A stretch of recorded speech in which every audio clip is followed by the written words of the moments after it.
Yes. Okay. Now it's recording. Okay. I think, right? Like. Yeah, it's recording. Yeah. Okay. Cool. Okay. Yeah. Okay. So last time we were talking about polytopes and fans. So let me just remind you what a fan is.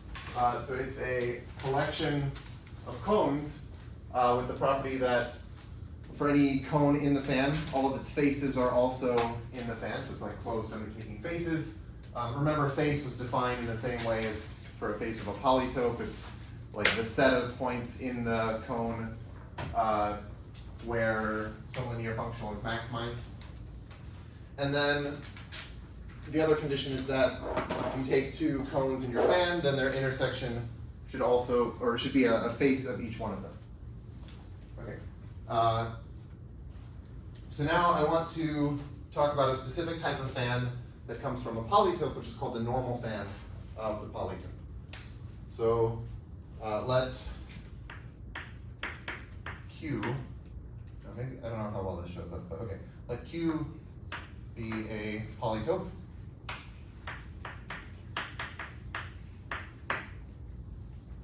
So for each face F of this polytope, I can define the normal cone of this face. So the normal cone of F. And this is just going to be the set of the linear functionals that attain their maximum on this space. So let me just write down what I mean by that. So the normal cone of F is the cone, which is, I guess I'll denote it C sub F. And this is the set of linear functionals F in the dual space. Basically such that F is contained in Q sub little f. So capital F is contained in Q sub little f. So if you remember this Q sub little f for a linear functional f is the face of the polytope Q where the linear functional f is maximized. And so here we're saying that the face capital F should be contained in that, that face of the polytope. And so this is some subset of the dual space R to the n star, except I want to draw pictures of this. So in order to draw pictures of it, I'm going to identify the dual space with the space itself. This is basically just so that I have a convenient way of visualizing what the normal fan is, but you should keep in mind that technically the normal fan is living in the dual space, whereas the polytope is living in the space Rn, and so they're not actually living in the same space. Okay. But okay, so then, so this is the normal cone of this face, and then the normal fan is just the collection of these. So the normal fan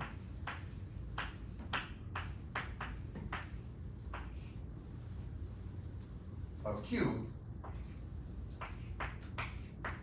is the fan, I guess I'll call this like script in sub Q. And this is going to be just the set of all of these cones C sub F, such that F is a face of Q. Okay, so let me draw a picture of this for a two-dimensional polytope. I think actually I probably drew something like this before, but I'll do this again. Okay, maybe I'll stop using the yellow and use the white. So here is some polytope. I don't know, some pentagon that looks like this. Maybe I have that, and then, okay, so there's my polytope. And this is living in the space R2, and I'm going to identify that with the dual space, and maybe I'll just put the origin of the dual space somewhere inside of this polytope, so maybe it's like here, for example. And so now if I want to represent, let's say the normal cone of this vertex, so I want to look at the set of linear functionals that are maximized on that vertex, And so that'll look something like this.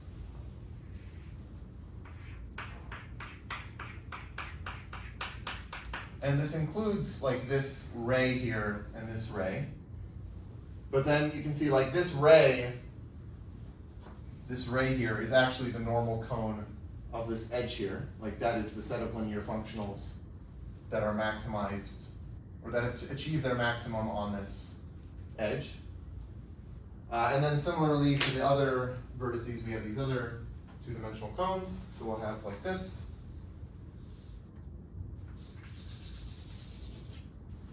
Including this ray and this ray.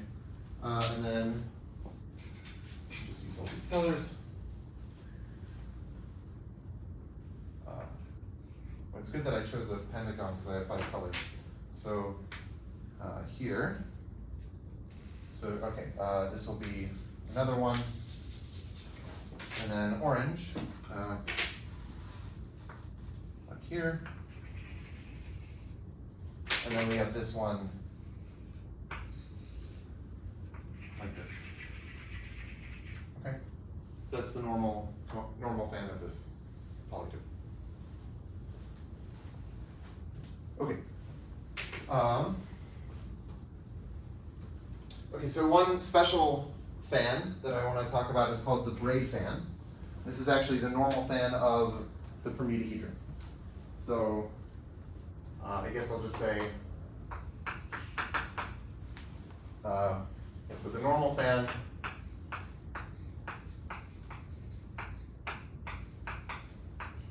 of the permutahedron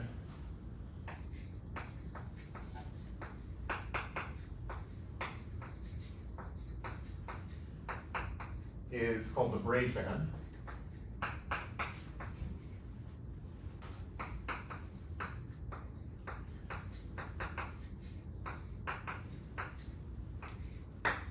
And it's the fan that you get by, well, the top dimensional cones of this fan are essentially the regions of the braid arrangement. And then you have like lower dimensional cones that are just faces of those top dimensional cones. So the top dimensional cones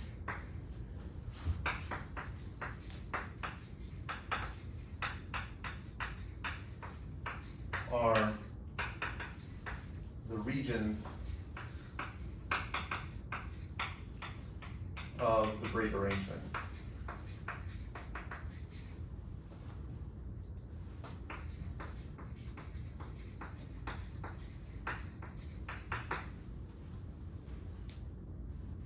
Okay, so like the picture looks like this. So here's my permutahedron sitting inside of here like this.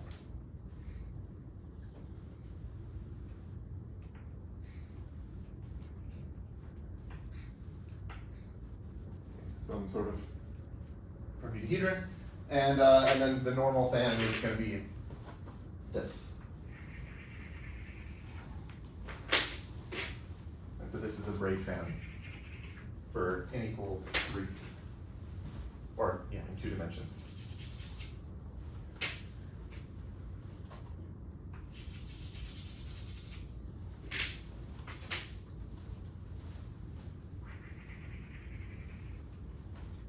Oh, and I guess I mentioned this last time, but there's a notion of a complete fan. A complete fan is just a fan such that the union of the cones is the entire space. So here, the braid fan, or in general, the normal fan of a polytope is going to be a complete fan. So there's the braid fan. Okay, so I want to say that a fan F coarsens another fan, coarsens a fan F prime. Oh, I guess this should be script F.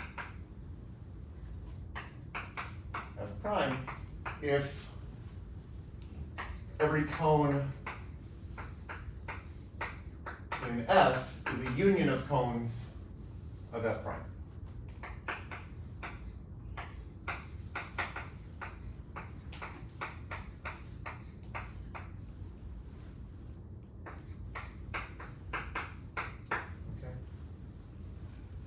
So like, for example, if I took the braid fan here and I decided to glue together the orange and the green cones, just make them one cone, then that would be a new fan that coarsens the braid fan.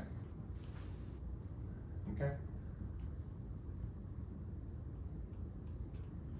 Okay, so there's this definition due to Alex Postnikov from 2009.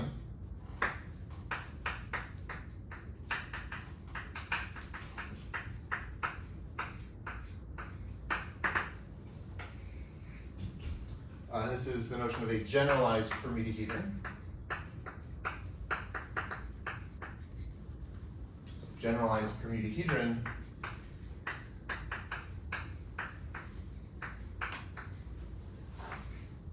is a polytope whose normal fan coarsens the braid fan. Okay, so this is a polytope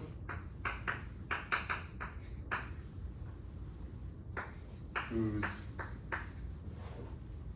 normal fan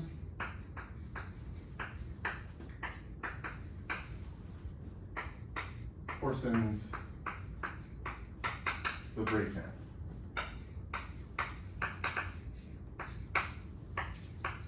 So there are a lot of reasons why people care about generalized permutahedra. First of all, there are a lot of nice examples of them, like, well, permutahedra and associahedra, and these graph associahedra, for example.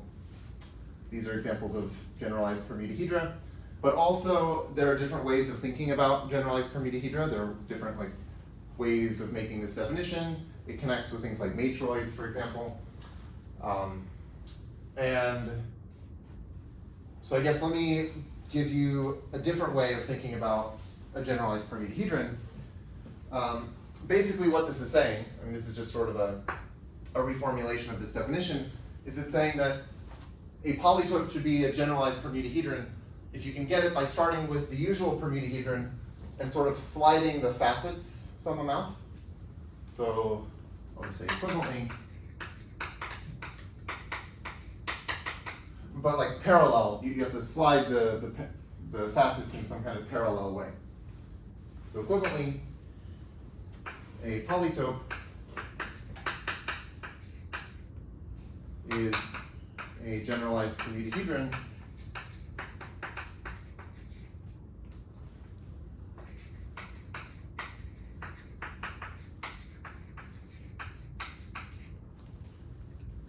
if it can be obtained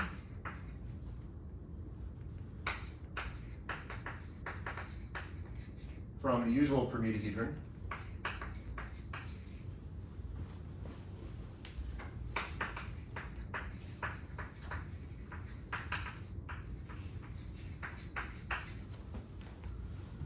by parallel translations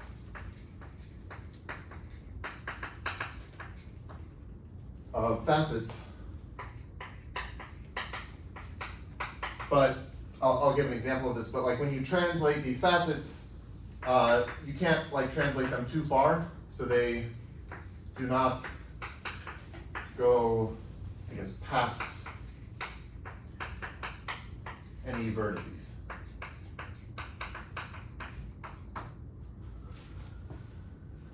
Okay, let me try to draw a picture of this.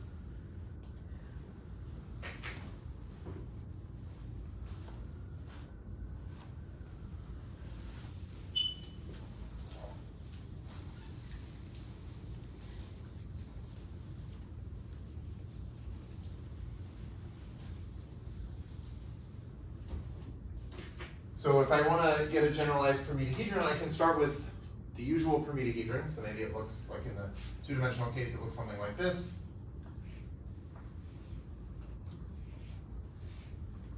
I don't know how good this is.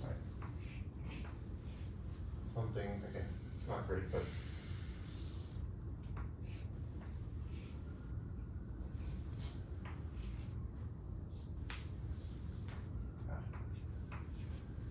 something like that. And what I can do is I can say, well, maybe I'll take this facet here, this edge, and slide it over. So maybe I'll slide it over to here so that I end up doing this. Okay, so that's a generalized permutahedron. And well, one way that you can see that this is a generalized permutahedron is that the normal fan of this polytope is actually just still the braid fan. I haven't changed the normal fan by doing this. Right, if I drew the normal fan, it would still be the same as that braid fan picture. But I could keep sliding this more. I could slide it over to here.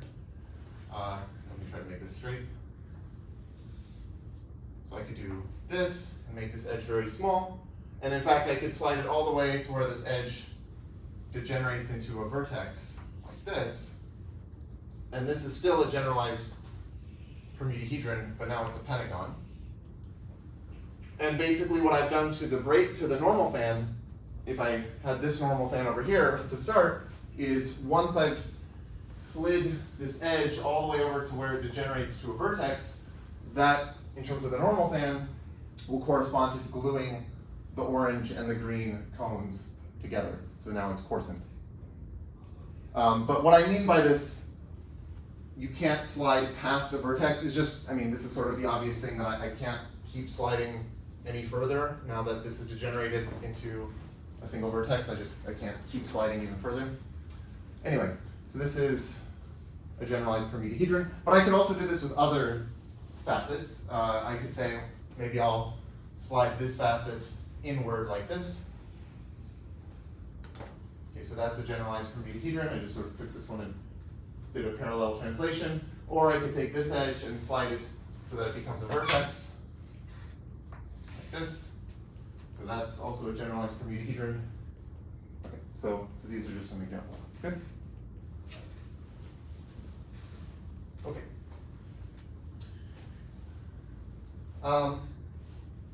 One other way that you can think about a generalized permutahedron is in terms of the directions that the edges point.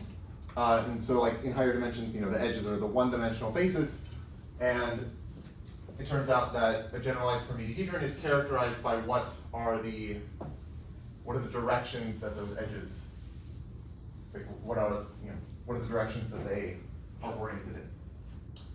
Okay, so the proposition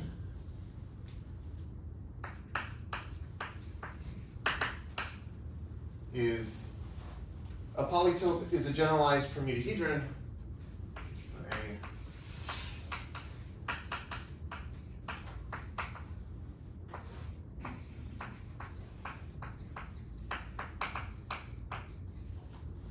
Permutahedron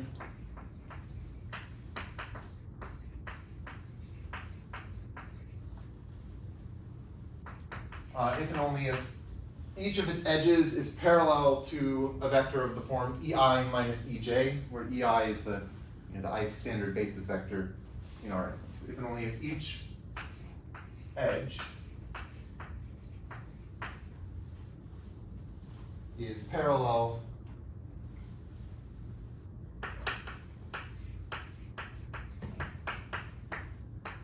to EI minus EJ for some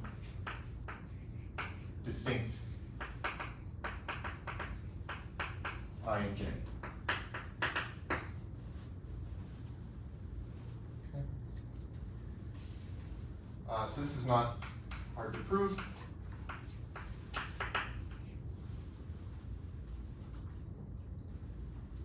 So basically, if I take the intersection of two maximal cones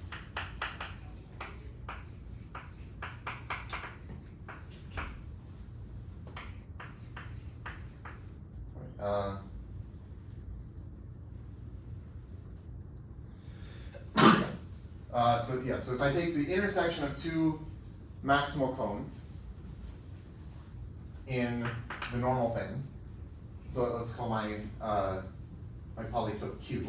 So this is Q. In the normal fan is normal to one of the edges. So okay, this is normal to an edge of Q. Right, so maybe if you picture like a three-dimensional picture and you have two three-dimensional cones and they intersect in some two-dimensional, or I guess I should say like adjacent, two adjacent maximal cones. What I mean by adjacent is that their intersection is like codimension 1. Right, so in the case of the three-dimensional picture, I'm taking two adjacent maximal cones, and so their intersection is going to be some two-dimensional cone. And this is normal, if you sort of think about it, it should be normal to one of the edges of the polytope, just because of like the way that the normal fan is defined, and just looking at the dimensions. Okay, but then we require. This is like a wall between two maximal cones, so we require these walls to be walls of the Gray fan.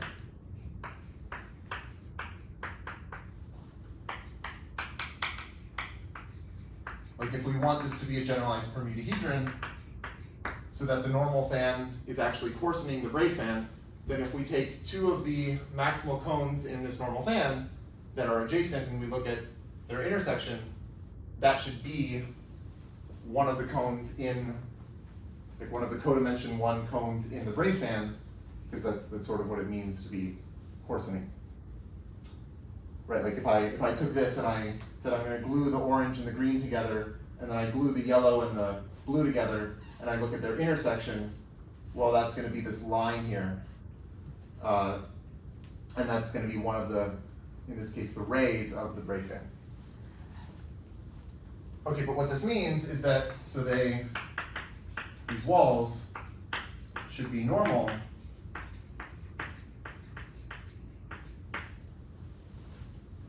to, if you look at the edges of the permutahedron, like think about the way the permutahedron is defined just in terms of like permutation vectors.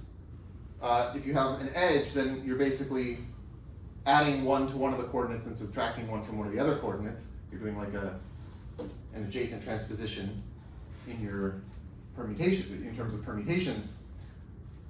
And so that edge in the permutahedron is one of these EI minus EJs. So this is saying that these walls should be normal to the EI minus EJ. So these walls should be normal to like vectors of the form EI minus EJ, and that's basically the same as saying that the edges of Q itself are parallel to these EI minus EJs.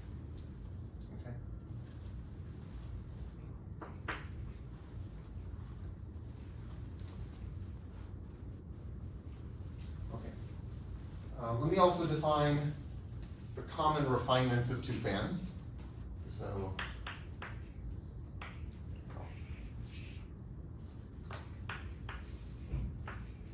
common refinement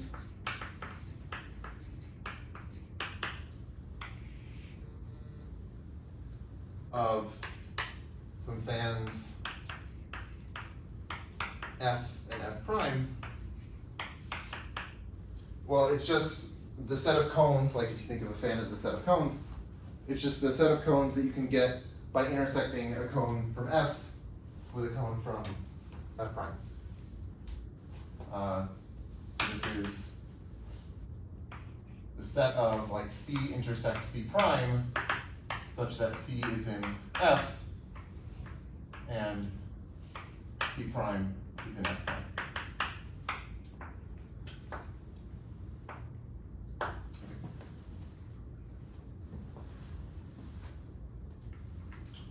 So a useful fact about this common refinement, well, it relates this with the normal fan and Minkowski sum. So we've seen the Minkowski sum of two polytopes, which is a way of taking two polytopes and combining them to get a bigger, some other polytope. Well, it turns out that when you take the Minkowski sum of two polytopes, then their normal fans just end up doing this common refinement thing. So this is a fact.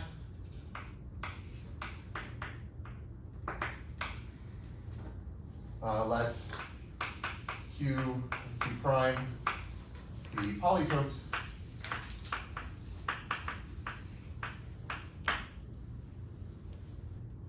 Then, if I take the normal fan of the Minkowski sum of Q and Q prime, this is, I guess I'll just say is the common refinement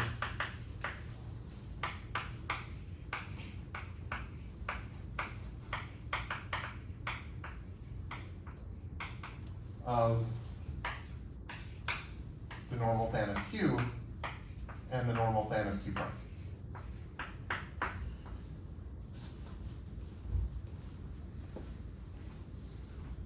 Okay, maybe I'll draw a picture of this.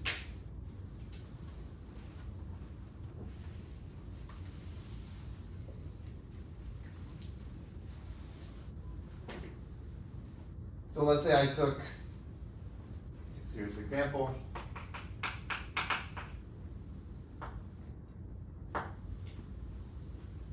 Let's say I took this equilateral triangle and I want to take its Minkowski sum with some line segment. Maybe I'll try to make the line segment parallel to that, so like that, I guess. Or actually, maybe it's easier to do this. So I take the Minkowski sum of these, and that should be, okay, well, what is this going to look like? I basically take this triangle and I kind of get a bunch of copies of it by shifting over along this line segment, so I should get something like this.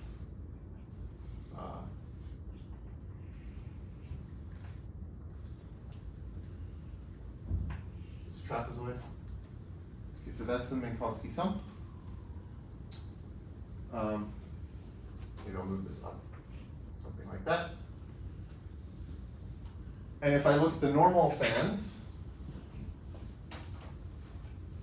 okay, so here, for this triangle, the normal fan looks like this.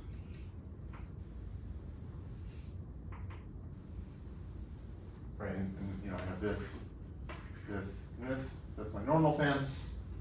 And then here, the normal fan just looks like, let me use a different color, like this. So it's like this side, that's one cone. This side is another cone, but this is like the dividing line between the two cones. So those are my normal fans, and then if I take the normal fan of this, well, I guess I want to draw it so that it's clear that it's the, well, yeah, okay, so it's going to be like this.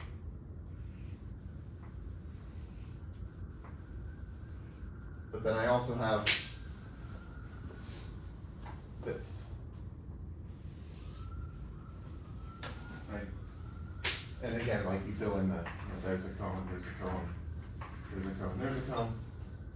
But the point is that, like, you can see the common refinement of this fan with this fan is this fan.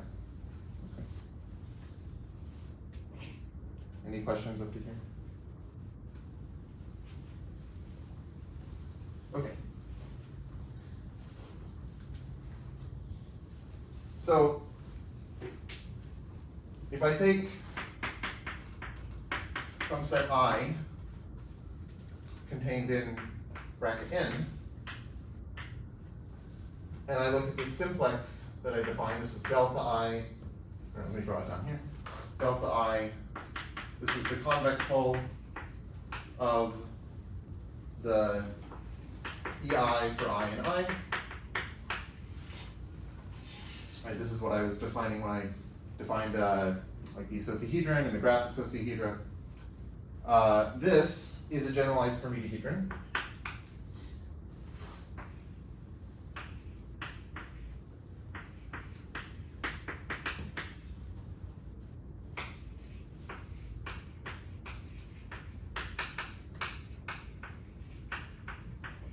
And you can see that just because, well, by this proposition, I just have to look at like what are the edges.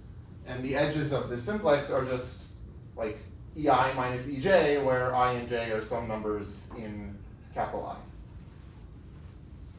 So this is certainly a generalized permutahedron. And so then if I take Minkowski sums of these simplices of this form, so I take delta I, Minkowski sum delta I prime, Minkowski sum delta I double prime or something, every time I do that, the normal fans will just, I'll just be taking common refinements of them. And, well, I guess the point is that if you take the common refinement of a bunch of fans that all course in the Bray fan, then their common refinement should also course in the Bray fan. Right? Is that clear? Right, like just by the definition of course-in, if I take a bunch of fans that course in the Bray fan, and I take their common refinement, well then that common refinement must also course in the Bray fan. So what that means is that a Minkowski sum of simplices of this form has a normal fan that courses the Bray fan, and so it's also a generalized permutahedron. So, for example, graph associahedra are generalized permutahedra.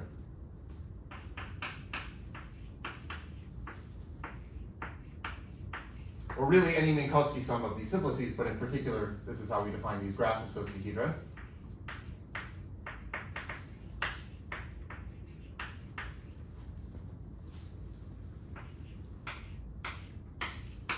Are generalized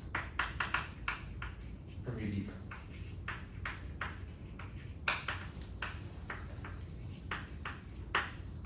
Okay.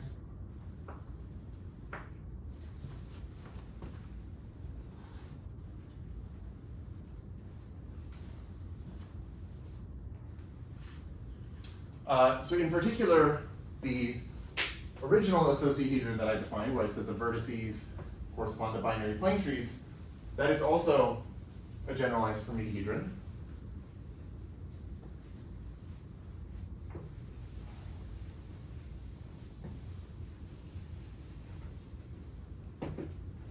Okay, so in particular,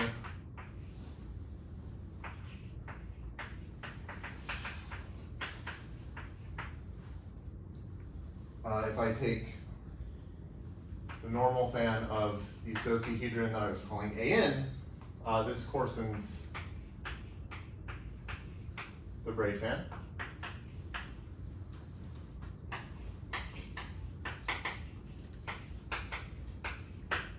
The associahedron is a generalized permutahedron. So that's just saying that the maximal cones of this normal fan are obtained by gluing together some of the cones of the Bray fan. So, yeah, so maximal cones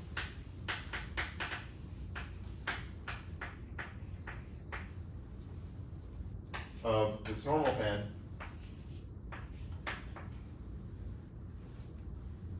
are obtained by gluing together some regions of the braid arrangement.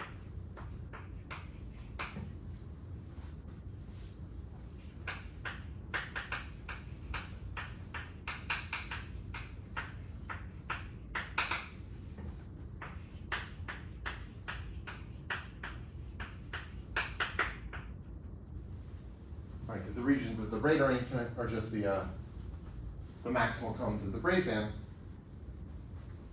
And so then we can ask, like, okay, can we describe which regions actually get glued together? Well, the regions of the braid arrangement correspond to permutations. So really we're talking about like gluing together certain permutations. And so two regions get glued together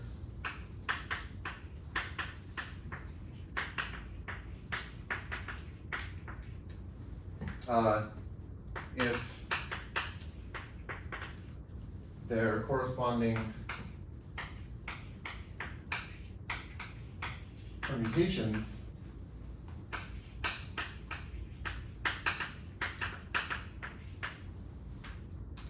basically map to the same tree under this map phi that I defined earlier.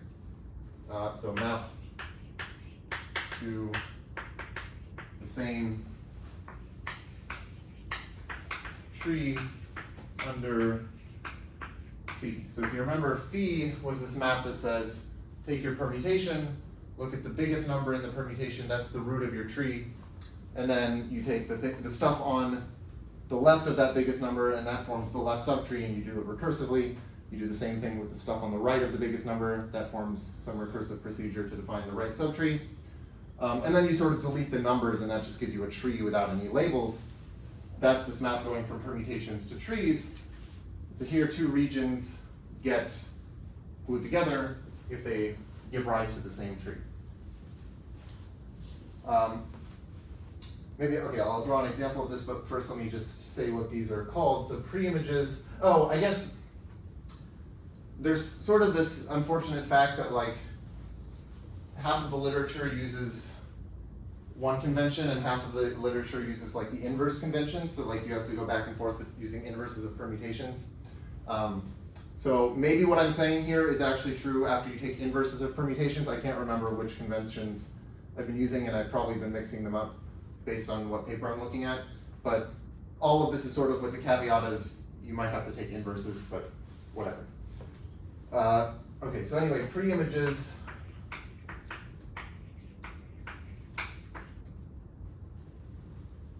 of phi are, well, these are equivalence classes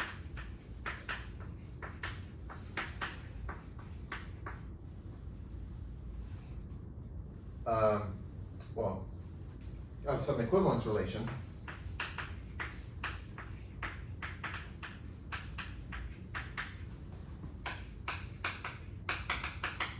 On the symmetric group, and this is called the Sylvester congruence.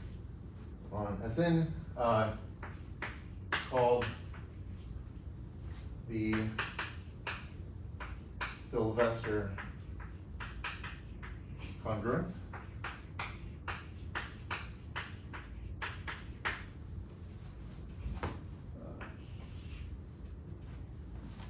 And the word Sylvester is not capitalized because it's not actually named after the mathematician Sylvester.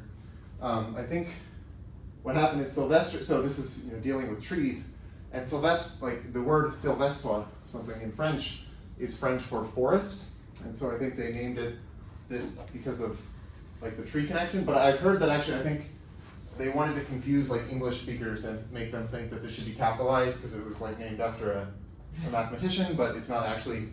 So anyway, it's not capitalized. Yeah. Okay, so we have the Sylvester congruence, and the Sylvester classes correspond to binary plane trees. Try to draw something.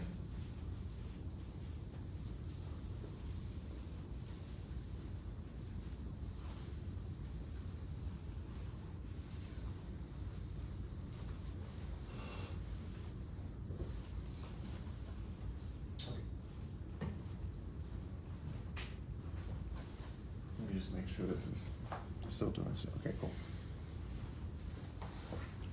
Okay, so, now it is capitalized because it's the beginning of the sentence, but, okay, anyway, whatever. I didn't plan that, but okay, yeah, Sylvester,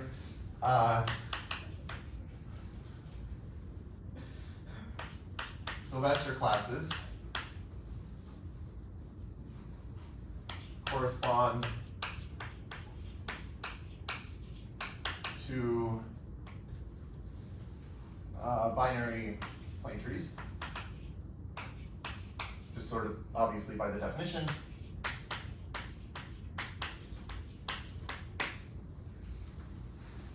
And the permutations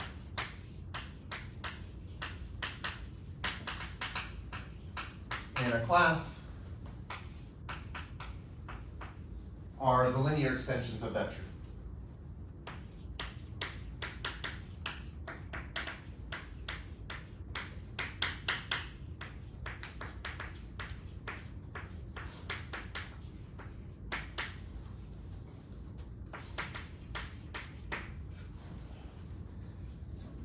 And also, they form an interval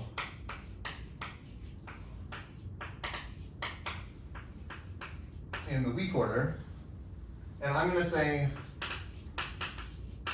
the left weak order, so I guess I'm choosing one set of conventions and we'll make it so that it's the left weak order.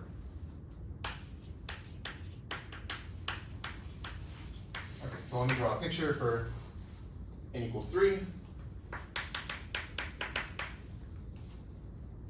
Here's the left weak order. So I have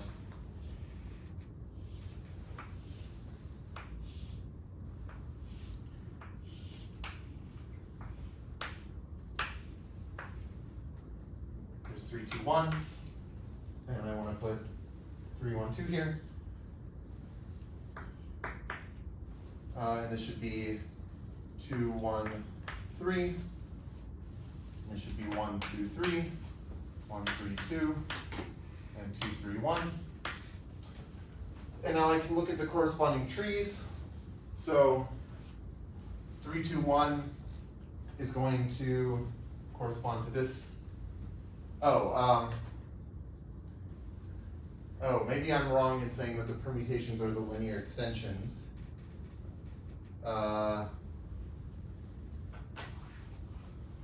So what I want to say is this. This is the tree for 3, 2, 1. Yeah, maybe let me ignore this thing about the linear extensions, because I think for that I have to do some kind of inverse thing. They are going to be the set of linear extensions of a poset. I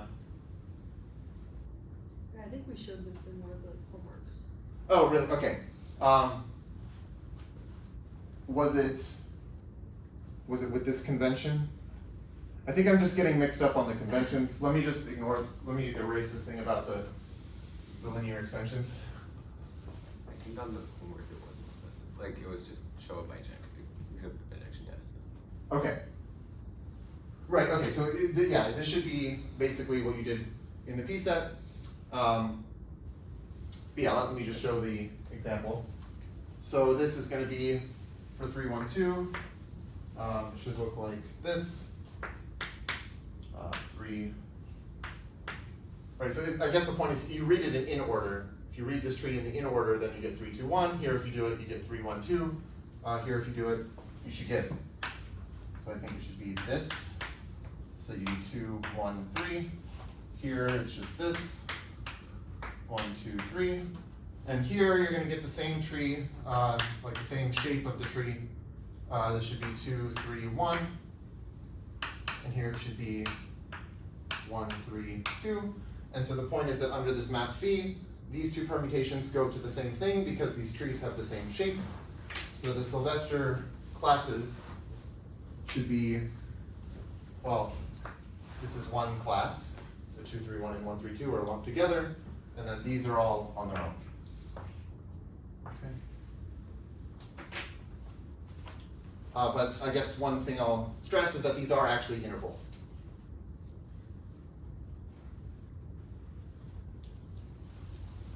So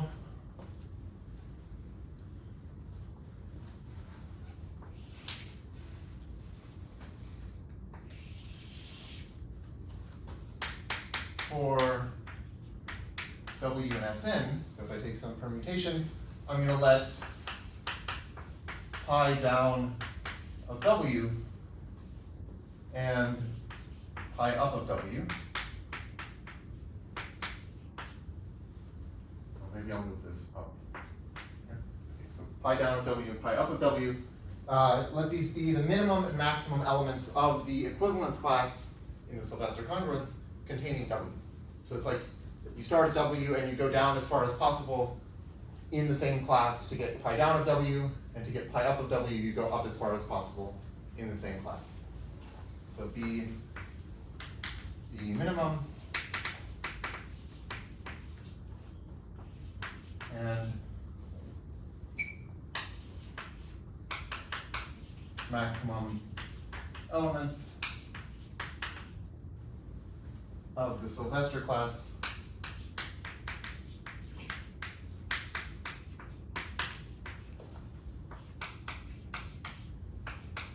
containing W.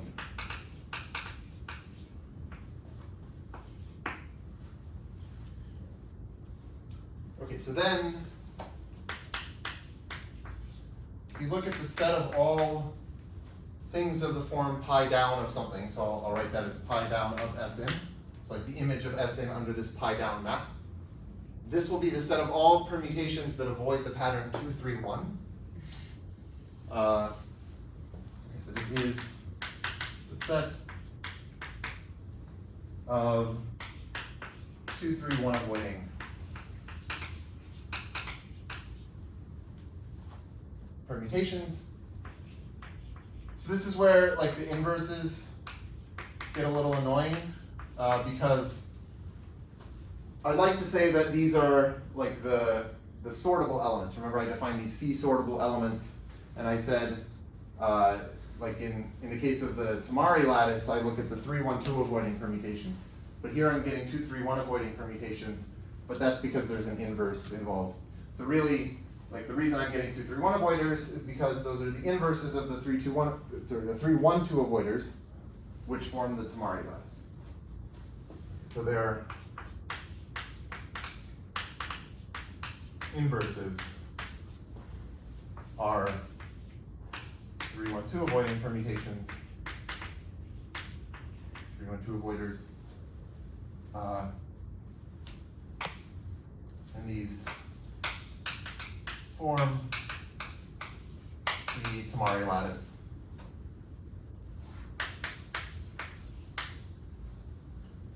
In the, I guess they form the Tamari lattice in the right weak order.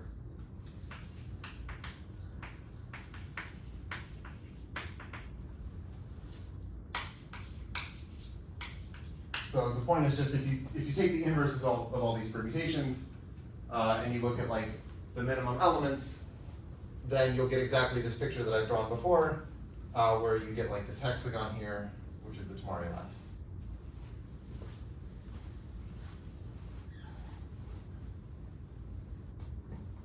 Okay. So let me make a small remark actually about this. So there's a map you can define. So I'm going to define a map S from Sn to Sn. And I'll define it by S of a permutation W is W times the inverse of pi down of W. This is multiplication in the symmetric group. So you can sort of think of this as like I take my permutation and I like go down in this class and I look at like what is this times the inverse of that. So it's kind of like measuring where it is inside, like relative to the bottom element of the class, the Sylvester class. So this is this map is called the stack sorting map, which I like because I wrote my thesis about this. So I just wanted to mention it. I'm not going to say much about it, but this map S is called West stack sorting map.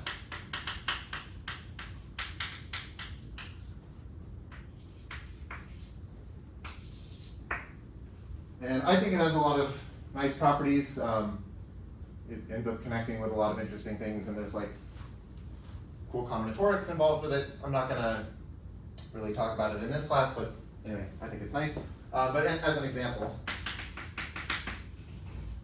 if I wanted to do S of the permutation 2, 3, 1, this is going to be, well, I take the permutation 2, 3, 1, this is like in one line notation, times the inverse of pi down. So pi down of 2, 3, 1 is 1, 3, 2. And if you just multiply these, you get 2, 1, 3. Okay. Anyway, yeah, so that's the stack sorting map. But now I want to talk about other congruences that are like the Sylvester congruence.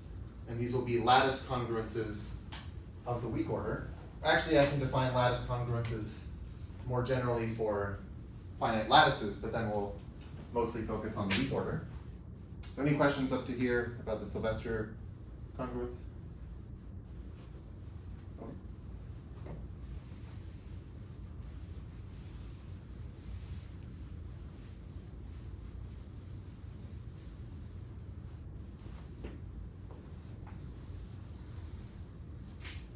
Okay, so let's let L be a finite lattice.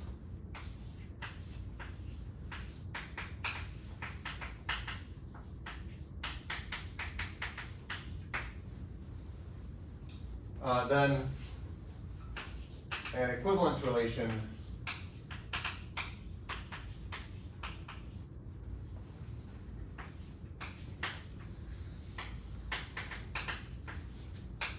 let's say I'll call it that, so that's my equivalence relation on L is called a lattice congruence.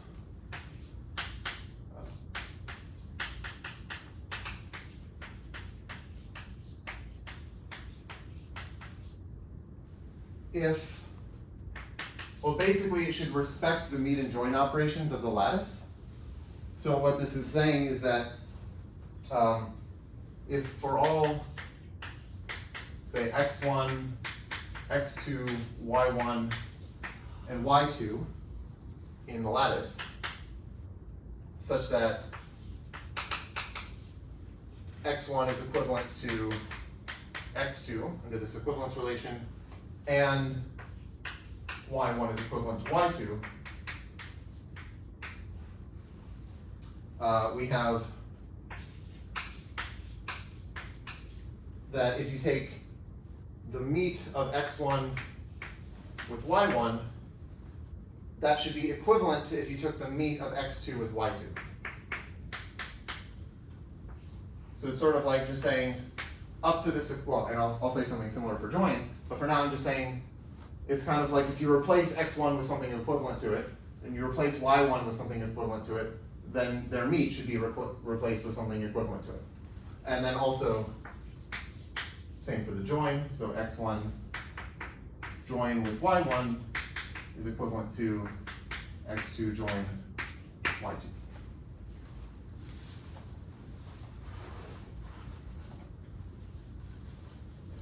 So if this is true, so in this case,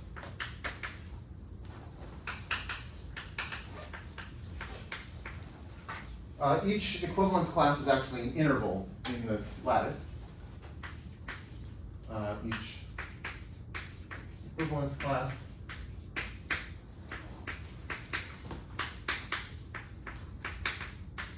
is an interval. And so we can define these pi down and pi up maps just like I did for the Sylvester congruence. So let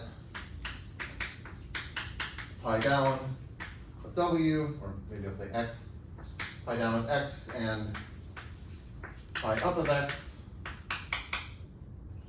Okay, so just be the minimum and maximum elements of the class containing x.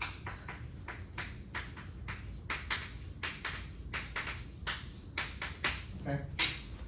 It's just like we did over here.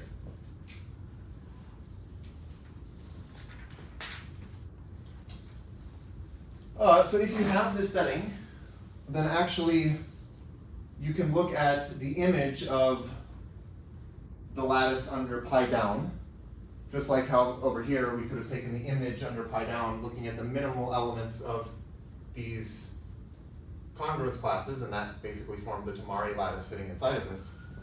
And it turns out that this will also be a lattice. So then if I take like pi down and I apply it to the entire lattice L, this is some lattice. I could also do this with pi up applied to L. These are isomorphic lattices, so isomorphic to each other.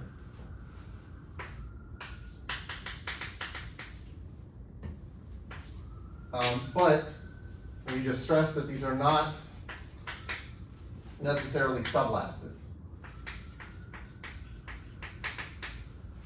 Not necessarily sublattices of L.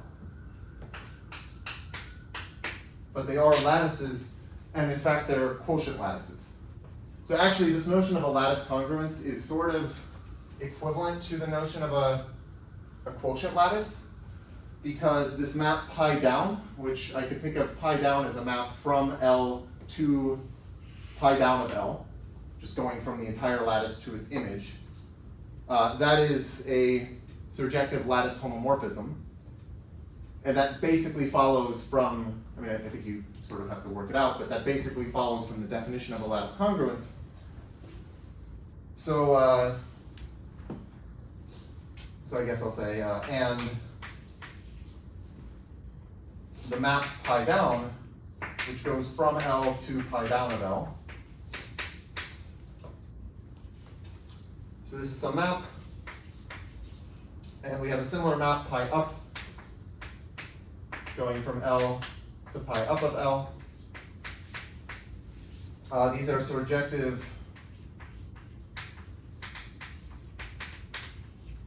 lattice homomorphisms.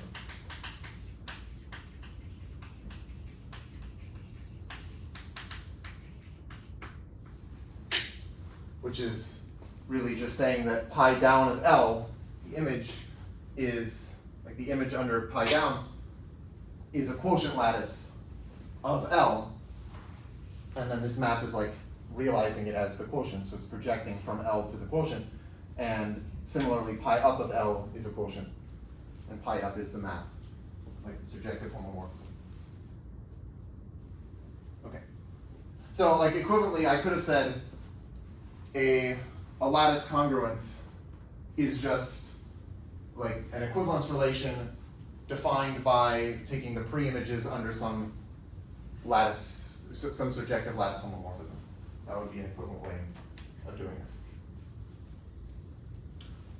So one thing I want to discuss is, well, okay, so here we have the Sylvester congruence, which is some lattice congruence, turns out, of the weak order.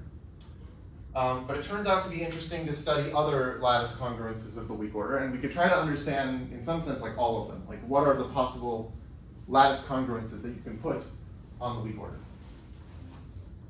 Which, in some sense, is kind of the same as asking, like, what are the lattice quotients of the weak order?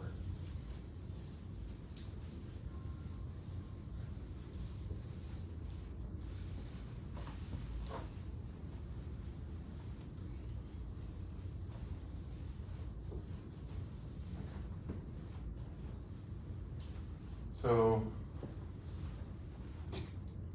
my goal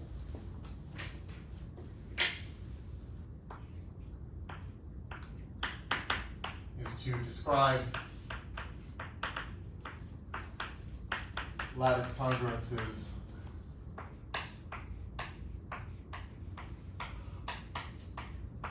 of the weak order on Sn, let's say.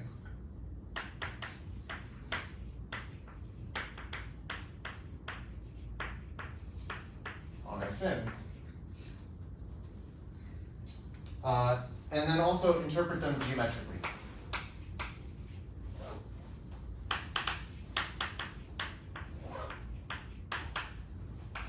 And specifically what I mean by interpret them geometrically is to think of them as fans in the same way that I was saying that the Sylvester congruence, if you think about it in terms of gluing together regions of the braid arrangement, this gives you some fan.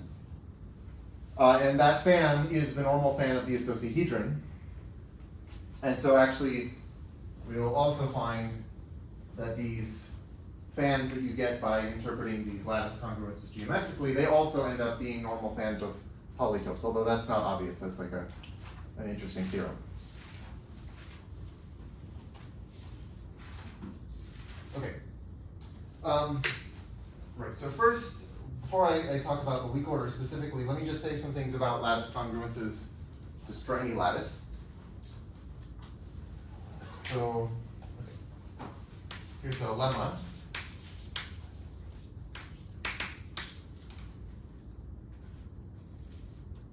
Okay, let's say x covered by y. This will be some edge in my finite lattice L. Be an edge in a finite lattice L. And I want to let J be the minimum, well, or be a minimum, yeah. So I'll let J be a minimal element,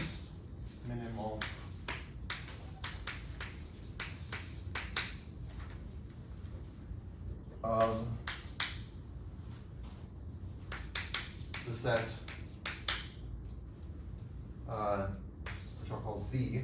So Z will be the set of little z in my lattice, such that Z join X equals Y. So first I should say that I'm not assuming that the lattice is semi-distributive. If it was, then I could say there's a unique minimum element that's like part of the definition of being semi-distributive. But here this is just some finite lattice. So I'm just taking some minimal element. There could be multiple. But I know that this set is not empty because it contains Y. Right? Like Y join X is Y, so certainly the set Z is not empty. Then, well, the reason I called it J is because it's joint irreducible. J is joint irreducible.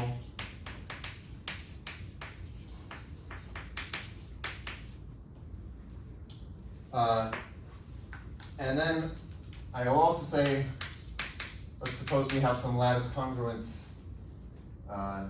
This, I guess this is like /equiv in LaTeX. Be a lattice congruence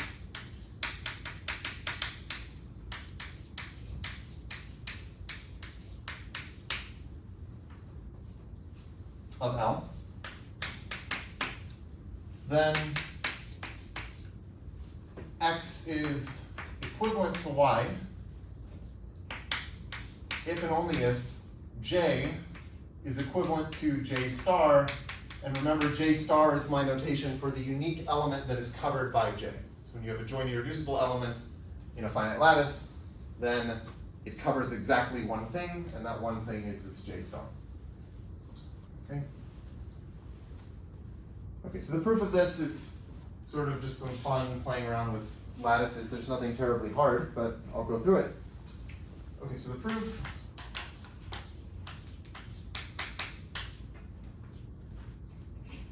well, let's assume, by way of contradiction, that J is not joint irreducible. So if J is not joint irreducible,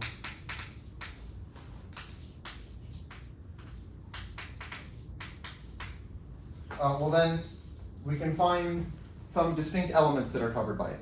Right? So it doesn't cover a unique thing, so we can find two things covered by it.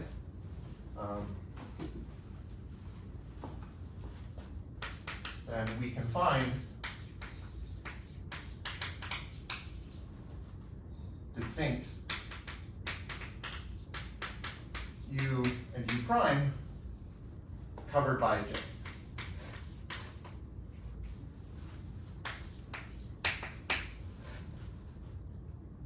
Okay, well then, what I can do is say that u is certainly less than j, because it's covered by it, and j is less than or equal to y, because j is in the set of things whose join with x is y, so certainly j must be less than or equal to y.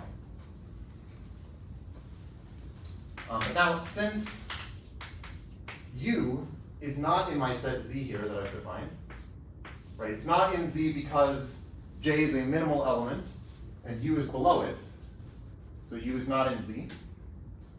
What that means is we have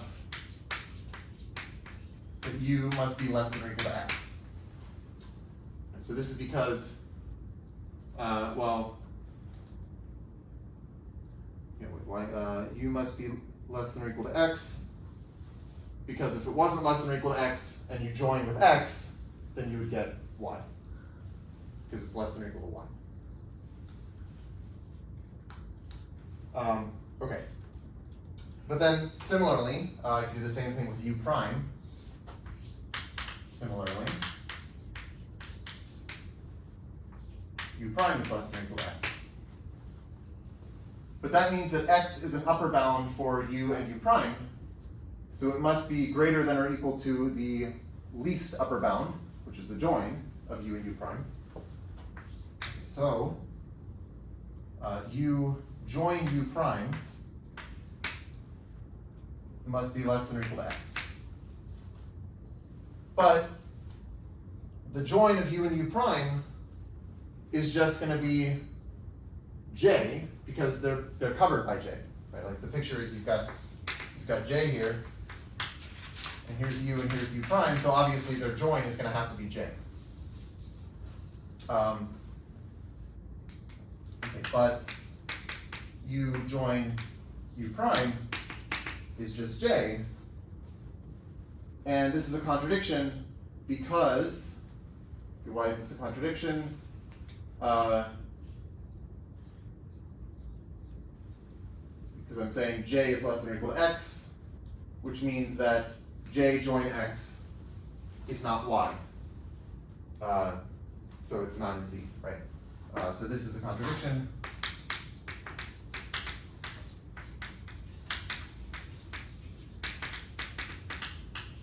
Since it implies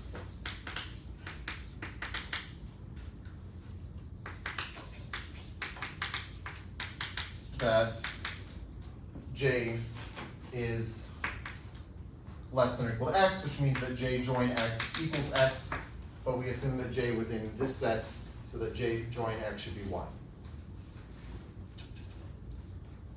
Okay, so this is a contradiction, and that proves a part of the lemma saying that this is a joint irreducible element. Okay, but now I want to prove this next part saying that we have this lattice. Okay, hello. Yeah, so I think the recording didn't get the very last part, so I'll just I'll just go over the last couple minutes, or like the last 1 minute. Right. So we showed that j is joint irreducible. These things are easy to check. The fact that j join x is y and j star join x is x, y meet j is j, and x meet j is j star. Those are just easily following from what we like the definitions. And then using that, you can say that, well, if x is congruent to y, then j is equal to y join, or sorry, y meet j. So that's this here. Okay, so you have this. But then because this is a lattice congruence, I can replace the y with an x, if x is equivalent to y, and say that y meet j is equivalent to x meet j, but then x meet j is j star by this thing. Okay, so that means that I've shown that if x is equivalent to y, then j is equivalent to j star. And the other direction is similar. If j is equivalent to j star, then y equals j join x. That's this one. And then because j and j star are assumed to be equivalent, I can replace j with j star here to get something equivalent. But then J star join X is X, that's this. And so that means that if J is equivalent to J star, then Y is equivalent to X.